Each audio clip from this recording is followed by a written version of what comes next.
Oi! Leave it! Sorry, my cat chose to... Get out of here. Go.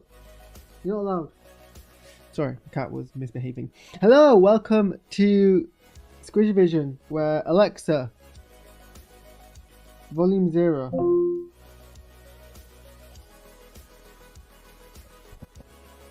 Why aren't you charging?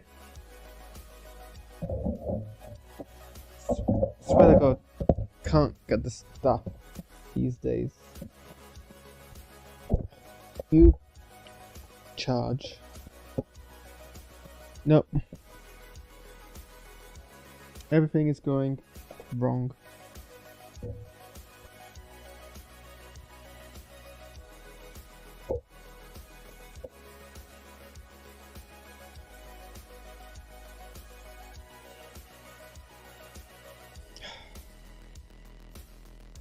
Well, that's another 10 problem. Hello, welcome to Squidgy Vision, where I've just finished watching episode 7 of Skeleton Crew. We're gonna. Well, you're misbehaving. That's what happens. You misbehave. You get in trouble. Skeleton Crew. We're gonna be in so much trouble. Like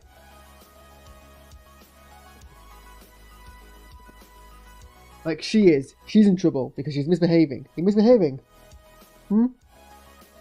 You're misbehaving. River, tell her off.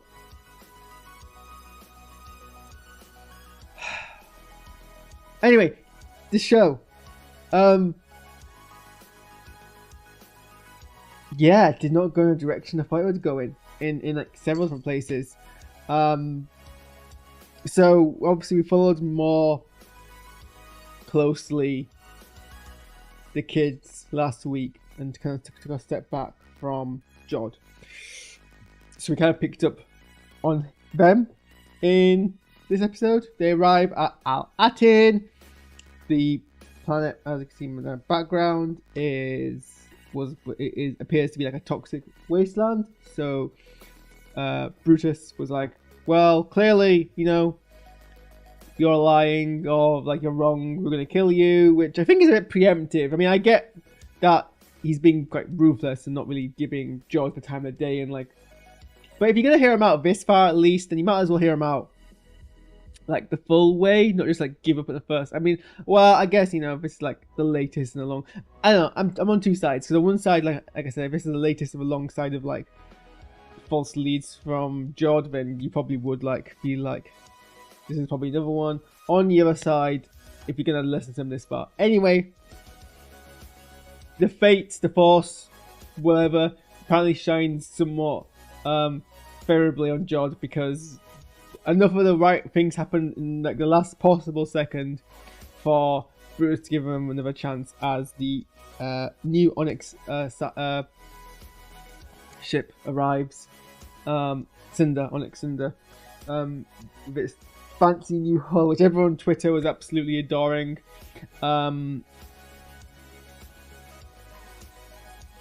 there's a cute moment where we see the kids as they're traveling into Al-Atin through hyperspace, and they're kind of like, well, some of them are playing. Wim and Fern have a nice moment. Fern has a lovely moment with Fern. I think pays back the kindness and support that Wim's shown them the entire adventure, to be like, I know you kind of like kickstarted this whole adventure because you were a child, but we're actually kind of glad that you did, and I think that's nice because that's, whether they believe it or not, I think that's very much what Wim needed to hear. So yeah, I as I've said before, if these kids were real, I would literally die for them. The actors are such a great. It's hard to do children in a very endearing manner. Like, I'm sorry, and these actors do it very well. Like, I genuinely feel for them. Hello, Johanna Elizabeth Salcedo Granados. That is a very long username. I mean, I'm perhaps not going to talk, but I mean, hello with your single letter message. So yeah, they arrive, but like every degree of ounce of optimism and hope that they're going to be home soon gets kind of erased because they're immediately captured by pirates. To their credit, they put together a plan of using the grappling hook to capture Brutus, and this is where the episode goes from whimsy pirate adventure to literal horror, because George finally apparently shows their true colors. I mean, I'm not quite sure how you come back from this, but Brutus, captured, defenseless, gets basically executed by Jod with point blank shot to the face. Like, that's not hugely dark by Star Wars standards. In fact, you know, Clone Wars, they even had stuff that dark. But this show, having pretty much kind of framed itself as a whimsy, fun adventure thing, that is dark. Like, that wouldn't happen. That'd be like surprising. Like, I'm not like, you know, oh my god, darkest thing Star Wars has ever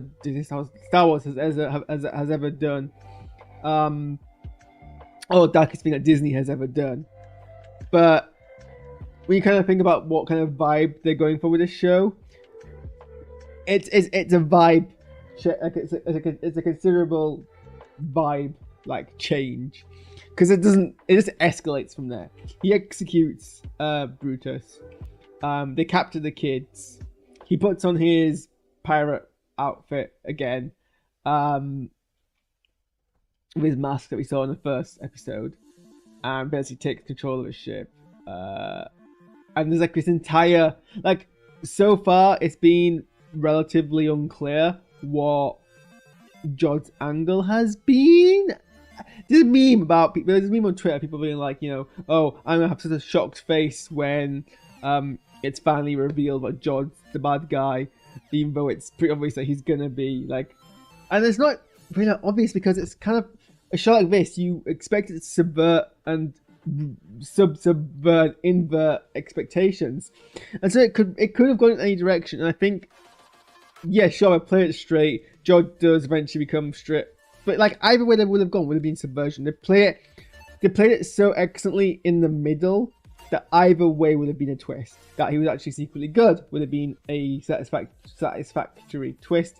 The fact that he was actually full evil is a satisfactory twist. And we still know the backstory. I mean, Jude Law has said in interviews that this episode is the episode that reveals the most about Jod, and everyone was assuming we get like flashbacks, and on Twitter everyone was like, oh, we're going to see where Jod was during Order 66. And in fact, actually, no, because we didn't get any of his backstory. We just saw apparently his true colors, that he is through and through a pirate.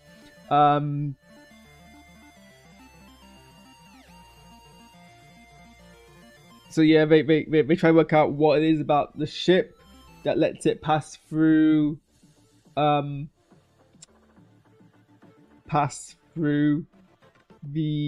barrier. I don't know why they decided to like take a small boarding party and fly the ship across. I don't know why they needed to reverse engineer it, because as it eventually becomes revealed, there's nothing special about the ship other than the fact that it is actually from the planet, and so the planet sensors recognize that it's not an enemy, so it gets to pass through. Or it's from the planet, or it's a republic. So either way, it's already accepted to go through. So that being the case, and obviously you didn't know that at the time, but then why would you try reverse engineering it anyway? Why would you just fly it through? I'm not quite sure about that, other than it gives a chance for perhaps one of the most hilarious scenes of the episode, where we get a callback to the first episode, or maybe a second episode. No, first episode. Where 33 reveals that actually, because Jod is the captain of another ship, he can't be the captain of this ship, and which I'm not quite sure how that works, because I'm pretty sure pirates, even in the Star Wars universe, had a concept of fleets and ships flying under another ship's captain. Like, that's pretty much like if it's basically pirate adventure Goonies in space, I assume everything about those expectations lie. But maybe in the Star Wars universe, in this pirate code, you can only have one ship in your armada, and if you get a bigger ship, you have to let go of your previous ship. Maybe, I don't know. How does that apply to fighters? I don't know. Whatever. Maybe that a ship is like an actual like thing that you get bestowed or a status upon. Anyway, for free, like you can't be captain of two ships, and for some reason, Wim doesn't quite get his words out fast enough. I'm not sure. I guess he's just unknown that other kids do. I don't really. It's a good scene anyway. It just seems a bit like it was contrived, but I guess if you're a scared kid in a situation, your voice might get stuck in your mouth and you might stutter. Maybe if they played up the stuttering a bit more rather than just hesitation. It's fine, whatever, it's not a big issue. So then Jod claims the ship, even though he can't be captain of two ships. I'm not quite sure how he could claim it, and that some people on Twitter are arguing that's the point of what happens next, but no, because 33 does kind of accept Jod as the captain. Doesn't like he's never been like he's never refrained from being blunt about the situation. That being said, maybe we're understanding 33's character. Maybe he is actually a bit more deceptive and attempting to kind of push his own agenda where he can, as we might see in a second, because then Vern's like, I unclaims these and then claim the ship. And Jod's like, well, that's not how it works, and then gets literally punched out cold. And I'm not, is it a bit? Could it have been a bit less of a clunky scene? Sure. Was it a nice callback to the first episode? Absolutely. Was it hilarious? Was it entertaining? Does it give me life and a dopamine hit? Yes. And that's frankly the more important thing. So the kids escape in the Onyx Cinder, but unfortunately Jod manages to smuggle aboard. And on their way down to the planet, decapitates 33. Now, this might not necessarily mean 33 dies, but he just redeemed himself. Like 33 is the true parent of these kids in the context of the show. I mean, obviously they have their actual true parents, but not orphans. But he is their adventure father figure. The fact that within like 10 minutes of knowing them, he was prepared to like fight to protect their lives was just like adorable. And then he gets decapitated. This might not mean he's dead, because droids can typically survive that if you fix them because they're not living, but still kind of like at this point Jod just goes complete like, I'm a bad guy. There's no ambiguity, because really who he is in the dark, how he tends to act, there's no reason for him to be cruel to the kids, I don't think, unless this was actually what he's truly like. That's the wrong side. But hey, we might get a good twist. There's something else going on. But he is like brutal with them. He makes them all cry. He tells them that they're all weak and useless and pathetic and spoiled and annoying and like all the things that all the things that would, shatter a kid's sense of any thing, really. Coming from someone who they previously respected, even if they, kind of like dropped their opinions of him. He only betrayed them once, but like this is just like adding insult to injury. And then he gives them very dark. I remember these are kids. These are children who have been sheltered their entire lives, and this powerful. Oh yeah, he also draws his lightsaber. And there's some people on Twitter being like, is he using his lightsaber in a way which shows an experience? Are we meant to be? And that might very well be the case. I mean, the way he does decapitate 33 is actually fairly realistic form for how you would attack someone with a two-handed sword, where you generally would just basically do a small sweep across. You don't need to do anything fancy. You basically go for the effective cut. That is a realistic cut across for a real sword. But obviously in the Star Wars context, you tend to expect more. They tend to portray it that if you're a Jedi, you use a lightsaber in a very much of kind of a much more flourished, fluid, light movement, and they tend to depict people who aren't experienced with lightsabers swinging them around like the heavy, unwieldy objects. So in the language of Star Wars, that's what seems to suggest that. It might be not be the case. It might be something that people picked up on falsely. It could also be the case. It might be something deeper here. I do believe Jod is a Force user. I never believed he was a Jedi. So I think it's realistic that he might never have held a lightsaber before. Actually, I don't think it would be that like wild or out there.